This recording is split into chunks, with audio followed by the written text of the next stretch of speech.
Hi, I'm Ellana, Sustainability Captain for 2023. Hi, I'm Sigourney. I'm Cultural Captain for 2023. And this is a mini quick chat. Today we're here with John. Do you want to introduce yourself? Yeah, I'm John Hynd. I was one of 200 students who started this place back in 1960.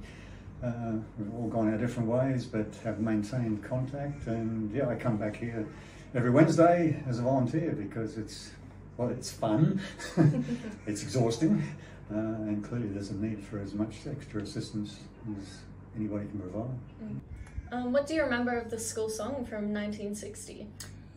Well, from the actual time in 1960, very little.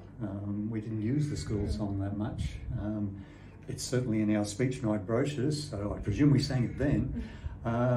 And the fascinating thing is when I came back here as a volunteer and joined in the big auditorium and everybody sang it at the end, it all came back. Yeah. It was there. Yeah. So we've noticed here that the school song has changed over the years.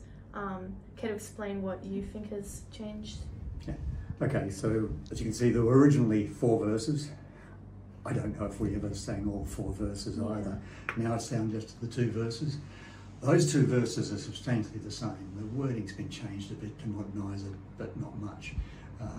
The stuff in the other verses gets a bit heavier, as you've noticed. Yeah. The torch that our forefathers carried, I don't think would go down too well with today's kids. Yeah, to brighten with knowledge all corners of darkness and to light up the path of the sun in the sky. Just a bit. That's what we did. Clearly. Yeah, it was written to be inspiring and a bit highfalutin. Yeah. For us to remember when we got old. Having walked through the grounds today and during your volunteer experience, where did you used to hang out and where would you hang out today? Okay, and I can't remember where we hung out because there were only 2 buildings, A block and B block, and eventually C came in towards the end of our time. And I think we would have just sat around underneath the buildings. I presume there's some chairs there, but the rest of the place was an empty wasteland. The oval was over there, so go over at lunchtime and run around like mad things in the hot sun. So yeah. We were basically in classes and sitting around under the buildings. Did they have like grass areas instead of the oval, or like what kind? The oval was grass. Between here and the oval was a gentle slope which ran down over a little creek that ran in wet weather and up to the oval. Around here was a lot of dirt which became mud in wet weather. That's the thing we all remember is the mud. And the a pool of water on the upper side of A block with a little bridge across it so you didn't fall in.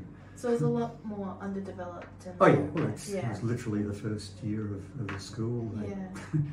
They'd done the minimum clearing and built some buildings and then gradually it filled in. Yeah. But it was great because it was just us. Kingpins all the way through. Really, although we didn't set out to do it, became a very tight-knit group. Yeah. And that's why I think we've kept contact. So what are you excited to see on school grounds now? Like what areas do you appreciate? That you wish you would have had. It's just totally different. Yeah.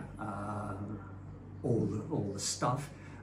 Obviously, you've got a huge auditorium and a hall there. Yeah. We had parades like there used to be in primary school out at the beginning of each day on the flat area just in front of A block, out in the sun. None of those facilities, so that's obviously improved a lot. But we didn't know any better. We were having a great time. Every one of the founders remembers it being a wonderful experience. Yeah. What's something from back then that you wish we still kept today? I'd just say the simplicity of our life, which we will never get back, was, I think, what meant a lot to us. You know, there wasn't all the other stuff happening, and we just, we just lived a very simple middle-class life, enjoying learning. I was astonished at the end of what was the equivalent of year 12. Finally, the whole bit of English literature made sense to me. I wished I'd done it before, and we were just enjoying learning things, and we look forward to a very safe, easy future. If we wanted to, we would go to university. We would get a good job. We would keep that job. You know, it was a delightful world. It'd be nice to go back to there, but there's no way I'd we love to can. visit. So you hope that the school keeps like to have a good to have a fun time whilst you're at school, and that the school still keeps it, Yeah. And Yeah. I think I'm seeing that in the classes that I'm volunteering with, typically maths classes. I have to get over the fact I hate maths. But maths can be fun, guys. Yeah. And look, that actually worked, and that's useful. And the feeling that you're getting something, you're making the best of it. I've said this before, the best of the time that you're here. You'll never regret these years of your life. And I'm sure and the more you make out of them, the better it'll be down the track. I'm sure supporting students also kind of gives them room to have a lot more fun when they understand it. Yeah, I remember you walking around my maths class in Yeah. year 10.